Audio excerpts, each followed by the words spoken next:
السلام عليكم ورحمة الله وبركاته. الحمد لله والصلاة والسلام على رسول الله وبعد.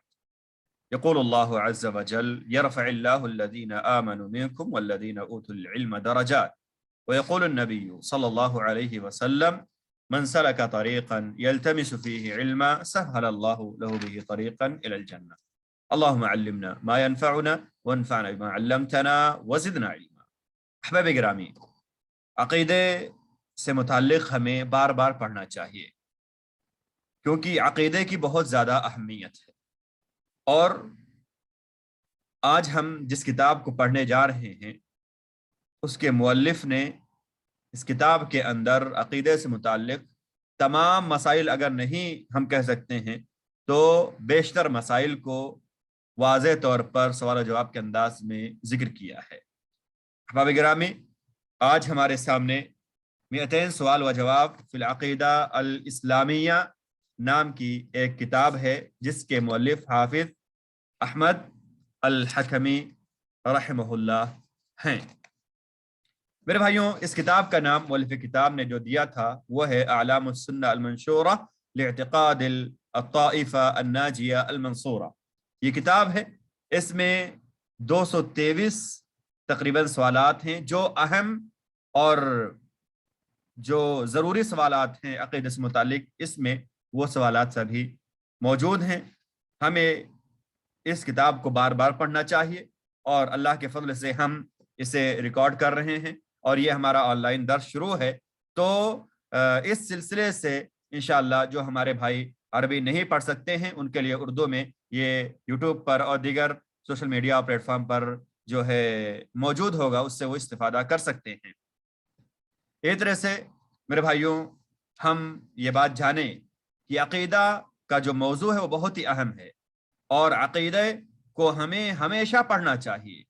ہم چاہے جس بھی مقام پہ پہنچے ہوں، عقیدے سے متعلق کوئی ایک کتاب ہمارے ذہن کے سامنے ہمیں ہمیشہ رکھنی چاہیے تاکہ جو مسائل ہیں اور جو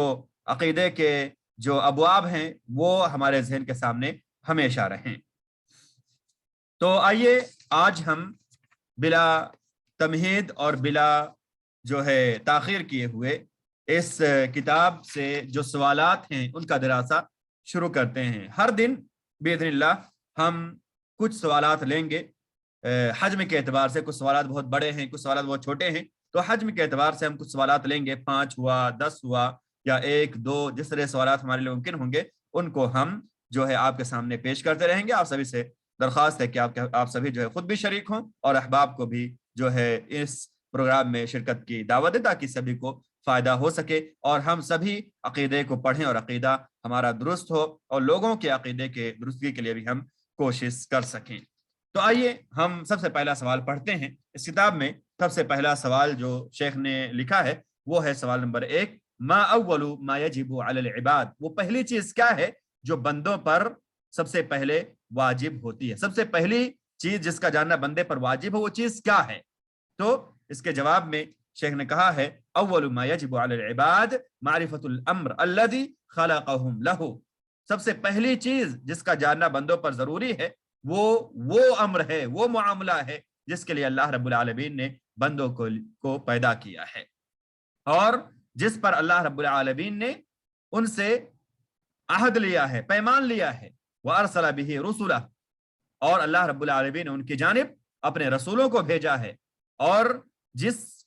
کو واضح کرنے کے لیے اللہ رب العالمین نے کتابوں کو بھیجا ہے، جس کے لیے دنیا کی تخلیق ہوئی، جس کے لیے آخرت کو اللہ رب العالمین نے بنایا، جس کے لیے جنت و جہنم کو اللہ رب العالمین نے بنایا اور جس کی جو ہے وجہ سے قیامت قائم ہوگی، جس کی وجہ سے جو ہے قیامت کا جو ہے عالم ہوگا اور جس کی وجہ سے حشر کا میدان سجے گا اور جس کے لیے میزان متعین کیے جائیں گے، میزان نصب کیے جائیں گے اور جس کی وجہ سے صحیفے انسان کے جو ہے اڑائے جائیں گے، دیے جائیں گے، اور اسی کے سبب میرے بھائیوں جو ہے شقاوت ہوگی اور سعادت ہوگی اور اسی کے حساب سے جو ہے اللہ رب العالمین لوگوں کو نور عطا کریں گے اور جس کے لیے اللہ رب العالمین نور عطا نہ کرے تو اس کے لیے کوئی نور نہیں ہے۔ تو سوال نمبر 1 ہے کہ سب سے پہلا واجب بندوں پر کیا ہے؟ تو سب سے پہلا واجب بندوں پر یہ ہے کہ ہم اس امر کو جانیں جس کے لیے اللہ تعالیٰ نے ہمیں پیدا کیا ہے۔ اس کے بعد سوال نمبر 2 اسی سے ملا جلا ہے کہ وہ امر کیا ہے جس کے لیے اللہ رب العالمین نے پیدا کیا ہے، کس امر کے لیے اللہ رب العالمین نے ہمیں پیدا کیا ہے، مخلوقات کو اللہ تعالیٰ نے کس وجہ سے پیدا کیا ہے، وہ امر کون سا ہے؟ تو جواب کے طور پر شیخ کہتے ہیں کہ اللہ تعالیٰ فرماتے ہیں اس امر کی طرف اشارہ کرتے ہوئے کہ وما خلقنا السماوات والارض وما بینہما لاعبین، کہ ہم نے آسمان و زمین اور ان کے درمیان کے چیزوں کو ایسے کھلواڑ کے لیے پیدا نہیں کیا ہے، ما خلقناہما الا بالحق، ہم نے ان کو حق کے ساتھ پیدا کیا ہے، حق کے لیے پیدا کیا ہے، ولکن اکثرہم لا یعلمون، لیکن اکثر لوگ جانتے نہیں ہیں۔ یہ سورہ دخان کی آیت نمبر 38 اور 39 ہے۔ اس طرح سے اللہ رب العالمین نے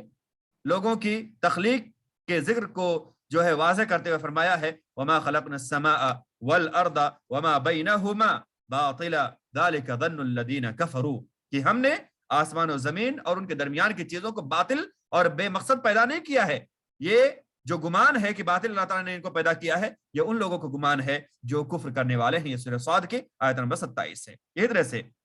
اللہ رب العالمین نے اس کی وضاحت کرتے ہوئے فرمایا کہ جس امر کے لیے اللہ رب العالمین نے بندوں کو پیدا کیا ہے وہ کون سا امر ہے؟ اللہ تعالیٰ نے فرمایا وَخَلَقَ اللَّهُ السَّمَاوَاتِ وَالْأَرْضَ بِالْحَقِّ وَلِتُجْزَى كُلُّ نَفْسٍ بِمَا كَسَبَتْ وَهُمْ لَا يُظْلَمُونَ، کہ اللہ رب العالمین نے آسمان و زمین کو حق کے ساتھ پیدا کیا ہے، اور اس لیے پیدا کیا ہے تاکہ ہر نفس کو اس کے کیے کا بدلہ ملے اور ان پر کوئی ظلم نہ کیا جائے۔ یہ سورہ جاثیہ کی آیت نمبر 22 ہے۔ تو ان آیات میں اللہ رب العالمین نے فرمایا کہ آسمان و زمین کی، دنیا کی جو تخلیق ہوئی ہے وہ ایک مقصد کے خاطر ہوئی ہے، ان کی تخلیق بے مقصد نہیں ہوئی ہے۔ اور اللہ رب العالمین نے انسانوں کے تخلیق کا مقصد واضح طور پر بیان کرتے ہوئے سورہ ذاریات کے نمبر 56 میں ارشاد فرمایا وما خلقت الجن والانس الا لیعبدون، کہ ہم نے انسانوں اور جناتوں کی پیدائش، تخلیق صرف اس لیے کی ہے تاکہ وہ ہماری عبادت کریں، ہماری توحید کو سمجھیں اور اکیلے ہماری عبادت کریں۔ تو پہلا سوال تھا کہ اللہ رب العالمین کے بندوں پر سب سے پہلی چیز کا جاننا جو ضروری ہے وہ کیا چیز ہے؟ سب سے پہلی چیز جس کا جاننا بندوں پر ضروری ہے وہ کیا ہے؟ تو ہم نے جانا کہ سب سے پہلی چیز جس کا جاننا بندوں پر ضروری ہے وہ معاملہ ہے، وہ امر ہے کہ جس کا جاننا، جس کے لیے اللہ رب العالمین نے تمام مخلوقات کو پیدا کیا ہے، جس پر اللہ رب العالمین نے اپنی مخلوقات سے وعدہ لیا ہے، جس کے لیے اللہ رب العالمین نے رسولوں کو بھیجا ہے، جس کے لیے اللہ رب العالمین نے کتابوں کو نازل کیا ہے، جس کے لیے اللہ تعالیٰ نے دنیا اور آخرت اور جنت و جہنم کو پیدا کیا، جس کی وجہ سے قیامت قائم ہوگی، جس کی وجہ سے جو ہے ترازو نصب کیے جائیں گے، جس کی وجہ سے لوگوں کو ان کے نام اعمال دیے جائیں گے، جس کی وجہ سے لوگ جو ہے شقاوت اور سعادت کی سرٹیفکیٹ پائیں گے، اور جس کے جو ہے بقدر لوگوں میں نور تقسیم کیا جائے گا، اور جس کے لیے نور نہ ہو اس کے لیے اللہ رب العالمین، جس کے لیے اللہ تعالیٰ نور نہ بنائے اس کے لیے کوئی نور نہیں ہو سکتا ہے۔ اس طرح سے دوسرا سوال ہم نے جانا کہ وہ معاملہ کیا ہے جو اتنا اہم معاملہ جس کے لیے اللہ تعالیٰ نے انسانوں کو پیدا کیا، اس پر میثاق لیا اور اس پر اس کے لیے رسولوں کو نازل کیا، اس کے لیے کتابوں کو نازل کیا، دنیا اور جنت اور جہنم اور جو ہے آخرت کو پیدا کیا، قیامت قائم ہوگی، یہ معاملہ کیا ہے؟ تو اللہ رب العالمین کے فرامین کو ذکر کرتے ہوئے شیخ نے اس معاملے کی وضاحت فرمائی کہ اللہ رب العالمین نے دنیا اور آخرت کو پیدا کیا، دنیا اور آسمان کو پیدا کیا ہے۔ اس زمین و آسمان کو پیدا کرنے میں اللہ رب العالمین کا کوئی مقصد ہے، اور وہ مقصد کیا ہے؟ اللہ تعالیٰ نے سورہ ذاریات کے نمبر 56 میں بیان کر دیا کہ ہم نے انسانوں اور جناتوں کو صرف اور صرف اپنی عبادت کے لیے، اپنی توحید کے لیے پیدا کیا ہے۔ تو میرے بھائیوں، یہ دو سوالات ہم نے آج مکمل کیے۔ تیسرا سوال بھی یہ ہم دیکھ لیتے ہیں کہ بندے ہم اللہ رب العالمین کے ہیں، تو عبد جو عربی زبان میں بندے کو عبد کہا جاتا ہے عربی زبان میں، تو اس کا معنی کیا ہے؟ تو عبد کے دو معنی ہوں گے، ایک عام معنی ہوگا اور ایک خاص معنی ہوگا۔ ایک عام معنی جس میں تمام کے تمام مخلوقات آ جائیں گے، کوئی بھی ہو وہ اس میں آ جائیں گے، اور ایک خاص معنی ہوگا جس میں سے مومن آئیں گے۔ تو آئیے ہم دیکھتے ہیں کیا معنی لکھا ہے شیخ نے۔ کہتے ہیں ما معنی العبد، عبد کا کیا معنی ہے؟ جواب کے طور پر کہتے ہیں العبد ان اريد به العبد اي المذلل المسخر فهو بهذا معنى شامل لجميع المخلوقات۔ اگر عبد کے معنی جو ہے مذلل اور مسخر لیا جائے، یعنی مستسخیر کیا گیا، یا جو اللہ رب العالمین کے حکم کے سامنے جو ہے اپنے سر کو خم کرتے ہیں، یا اللہ رب العالمین کے حکم کے بغیر وہ کچھ نہیں کر سکتے، تو اگر اس معنی میں اس کا استعمال ہو تو یہ جو ہے عبد کا معنی تمام مخلوقات کو شامل ہوگا، چاہے وہ عوالم علیہ میں سے ہوں یا سفلیہ میں سے ہوں، چاہے وہ عاقل ہوں یا غیر عاقل ہوں، چاہے وہ سوکھے ہوں چاہے وہ گیلے ہوں، چاہے وہ متحرک ہوں یا ساکن ہوں، ظاہر ہوں یا پوشیدہ ہوں، مومن ہوں یا کافر ہوں، اچھے ہوں یا برے ہوں، سارے کے سارے لوگوں پر یہ جو ہے عبد کا معنی شامل ہوگا، کیونکہ سب کے سب جو ہے اللہ رب العالمین کے مخلوق ہیں، سب کے سب کا پالنہار اللہ رب العالمین ہے، سب کو اللہ رب العالمین نے اپنے قدرت سے جو ہے مسخر کیا ہے، سب کے تدبیر کرنے والا اللہ رب العالمین ہے، اسی لیے اللہ رب العالمین کے تسخیر کی وجہ سے، اللہ رب العالمین کے تابع ہونے کی وجہ سے یہ سارے کے سارے اس معنی میں آئیں گے۔ میرے بھائیوں، اللہ رب العالمین نے ہر ایک مخلوق کے لیے ایک حد جو ہے مقرر کیا ہے جس پر وہ رکتے ہیں، ہر مخلوق کے لیے ایک حد ہے اور اس حد سے وہ آگے نہیں بڑھ سکتے ہیں، ایک ذرے کے برابر وہ اپنی منمانی اس سے نہیں کر سکتے ہیں۔ یہ اللہ رب العالمین کی ہمارے لیے تقدیر ہے، اللہ رب العالمین نے یہ ہمارے لیے جو ہے لائن کھینچی ہے، اس کے آگے ہم نہیں بڑھ سکتے ہیں۔ تو اگر عام معنی مراد لیا جائے تو سارے کے سارے مخلوقات اس میں شامل ہوں گے، اور اگر اس سے جو ہے مراد لیا جائے عبادت کرنے والا، اللہ کے لیے خاکساری اختیار کرنے والا، اللہ سے محبت کرنے والا، تو اس طرح سے اس طور پر صرف اور صرف مومن لوگ جو ہوں گے اس عبد کے معنی میں داخل ہوں گے، جو اللہ رب العالمین کے باعزت بندے ہیں، مکرم بندے ہیں، جو اللہ رب العالمین کے ڈرنے والے دوست ہیں، جن پر نہ کوئی خوف ہے اور نہ ہی وہ غم زدہ ہوں گے۔ تو عبد کا دو معنی ہم نے جان لیا کہ عبد اگر ہم عام معنی مراد لیں تو اس سے میں جو ہے تمام کے تمام لوگ آ جائیں گے، اور اگر ہم عبد کا خاص معنی لیں تو اس میں اللہ رب العالمین کے مومن بندے آئیں گے۔ اس طرح سے ہم نے آج 3 سوال مکمل کیے۔ آئیے چوتھا سوال اور 5واں سوال بھی ہم جلدی جلدی دیکھ لیتے ہیں۔ چوتھا سوال ہے ما ہی العبادہ، عبادت کسے کہتے ہیں؟ ہم نے جانا کہ اللہ رب العالمین کے بندوں پر سب سے پہلی واجب کیا ہے جس کا جانا ان کے لیے ضروری ہے، تو ہم نے جانا کہ وہ معاملہ جس کے لیے اللہ تعالیٰ نے ان کو پیدا کیا ہے، اور کس لیے پیدا کیا ہم نے جانا عبادت کے لیے پیدا کیا ہے، توحید کے لیے پیدا کیا اللہ رب العالمین نے، اور ہم نے جانا کہ عبد کسے کہتے ہیں، اور ہم نے یہ بھی جان لیا کہ عبادت کسے کہتے ہیں۔ آئیے ہم اس سوال کا جواب جانتے ہیں۔ ہم نے چوتھا نمبر سوال پڑھا کہ ما ہی العبادہ، عبادت کسے کہتے ہیں، تو عبادت کسے کہتے ہیں، آئیے ہم اس حدیث سے اس سوال کے جواب میں جان لیتے ہیں۔ شیخ کہتے ہیں العبادت ہی اسم جامع لكل ما يحبه الله ويرضاه من الأقوال والأفعال الظاهرة والباطنة والبراءة مما ينافي ذلك ويضاده، کہ عبادت ہر اس عمل کو جامع ہے، یعنی عبادت ہر اس عمل کا ایک جامع نام ہے جس کو اللہ رب العالمین پسند کرتے ہیں، جس سے اللہ رب العالمین خوش ہوتے ہیں، چاہے ان کا تعلق اقوال سے ہو، چاہے ان کا تعلق اعمال سے ہو، ظاہری ہو یا باطنی ہو، اور ان کی منافی جو چیزیں ہیں، ان سے ٹکرانے والی جو چیزیں ہیں، یعنی اللہ رب العالمین کی جو نافرمانی والی چیزیں ہیں ان سے ہم براءت کا اظہار کریں، ان سے ہم دوری اختیار کریں، تو یہی عبادت ہے۔ العبادت یہ اسم جامع، شیخ الاسلام فرماتے ہیں اسم جامع لكل ما يحبه الله ويرضاه من الاقوال والافعال الظاهره والباطنه والبراءه مما ينافي ذلك ويضاده۔ یہ جو ہے شیخ کی اپنی اضافت ہے، شیخ نے اپنا جو ہے اس میں اضافہ کیا ہے کہ عبادت یہ بھی ہے کہ جو اللہ تعالیٰ کو محبوب ہو وہ ہم کریں، اور جو اللہ تعالیٰ کو ناپسند ہو اس سے ہم دور رہیں۔ تو یہ عبادت کی مکمل تعریف یہاں پر شیخ نے کی ہے۔ اس کے بعد سوال نمبر 5 ہے متى يكون العمل عبادہ، کوئی بھی عمل عبادت کب ہوگا، عبادت کب ہوگا کوئی بھی عمل؟ تو جواب کے طور پر کہتے ہیں اذا كمل فيه شيئان وهما كمال الحب مع كمال الذل،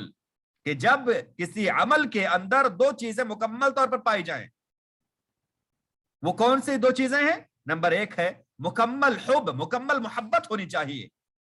مع کمال الذل، اور خاکساری اختیار کریں، مکمل طور پہ خاکساری ہمیں اختیار کریں۔ جب کسی عمل کے اندر مکمل محبت ہو جس کے لیے ہم عبادت کر رہے ہیں اس سے، اور اس کے لیے مکمل خاکساری ہو، تب وہ عمل اللہ رب العالمین کی عبادت شمار کی جائے گی، وہ عمل جو ہے اللہ رب العالمین کے لیے عبادت کے مرتبے پر ہوگا۔ اللہ تعالیٰ فرماتے ہیں والذین آمنوا اشد حبا للہ، والذین آمنوا اشد حبا للہ، سورہ بقرہ کی آیت نمبر 165 ہے کہ جو ایمان لانے والے ہیں وہ اللہ رب العالمین سے بہت جو ہے